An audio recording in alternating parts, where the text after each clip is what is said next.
नमस्कार दोस्तों, मेरे चैनल में आप सभी का स्वागत है। आइए सुनते हैं डॉक्टर भीमराव रामजी अंबेडकर जी की बायोग्राफी।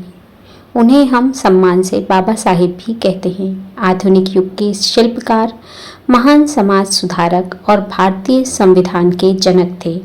उन्होंने अपना पूरा जीवन जातिवाद के उन्मूलन और दलितों, पिछड़ों व महिलाओं के अधिकारों के लिए समर्पित कर दिया। Doctor B.R. अम्बेडकर एक विश्व स्तरीय अर्थशास्त्री, राजनीतिज्ञ और समाजशास्त्री थे। उन्होंने छुआछूत जैसी सामाजिक बुराइयों के खिलाफ एक लंबी लड़ाई लड़ी और भारत को एक ऐसा संविधान दिया जो समानता, स्वतंत्रता और बंधुत्व पर आधारित है। आइए जानते हैं उनके जन्म और प्रारंभिक जीवन के बारे में। उनकी जन्म तिथि 14 अप्रैल 1891। जन्म स्थान महू, मध्य प्रदेश के सैन्य छावनी में। उनकी माताजी का नाम भीमाबाई और पिताजी का नाम रामजी मालोजी सकपाल था। उनका जन्म महार जाति में हुआ था, जिसे उस समय अछूत माना जाता था। बचपन से ही उन्हें समाज में भेदभाव और अपमान का सामना करना पड़ा, जिसने उनके मन में सामाजिक परिवर्तन की मशाल जला दी। बाबा साहिब की शिक्षा की यात्रा संघर्ष और असाधारण प्रतिभा की मिसाल है। उनकी प्रारंभिक शिक्षा, उन्होंने अपनी शुरुआती पढ़ाई सतारा और मुंबई के एल्फिंस्टन हाई स्कूल से की।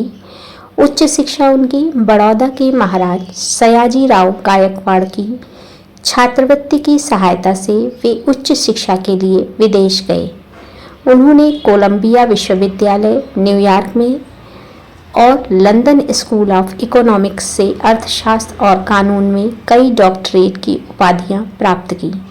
वे अपने समय के सबसे शिक्षित भारतीयों में से एक थे। उनके पारिवारिक विवरण के बारे में। बाबा साहिब का पारिवारिक जीवन सादगीपूर्ण लेकिन उतार चढ़ाव भरा रहा। उनकी पत्नी रमाबाई अंबेडकर, जिनसे उनका विवाह 1906 में हुआ था, उन्होंने बाबा साहिब के संघर्षों में उनका भरपूर साथ दिया। उनकी द्वितीय पत्नी डॉक्टर सविता अंबेडकर थी। वे पेशे से डॉक्टर थीं और बाबा साहिब के स्वास्थ्य का अंतिम समय तक उन्होंने ध्यान रखा। उनके पुत्र यशवंत राव अंबेडकर जी। जीवन का मुख्य पथ और सामाजिक कार्य। बाबा साहिब का जीवन पथ अन्याय के खिलाफ संघर्ष की एक गाथा है।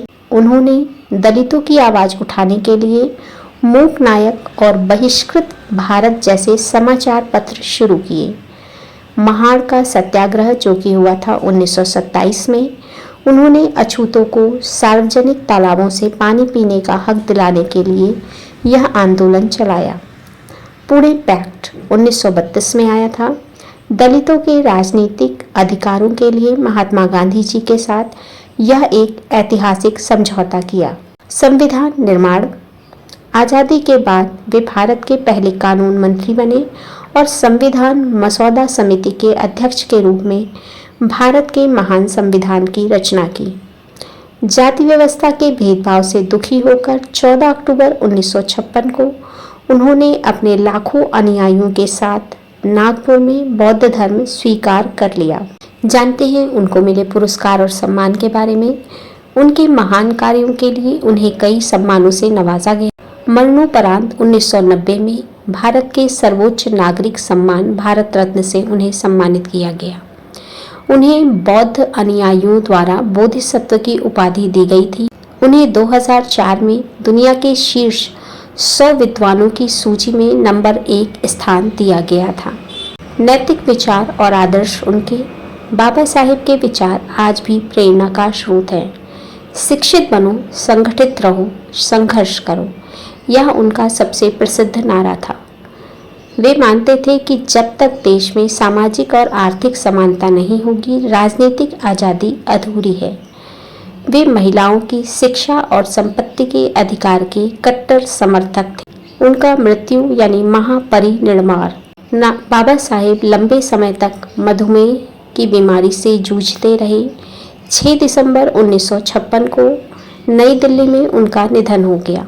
उनके निधन के दिन को देश भर में महापरिनिर्वाण दिवस के रूप में मनाया जाता है। उनका अंतिम संस्कार मुंबई के चैत्य भूमि में हुआ।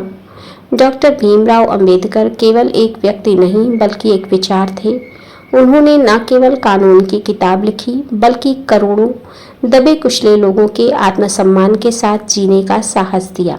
उनका जीवन हमें सिखाता है कि शिक्षा ही वह हथियार है जिससे समाज की किसी भी बेड़ी को काटा जा सकता है। जय भीम।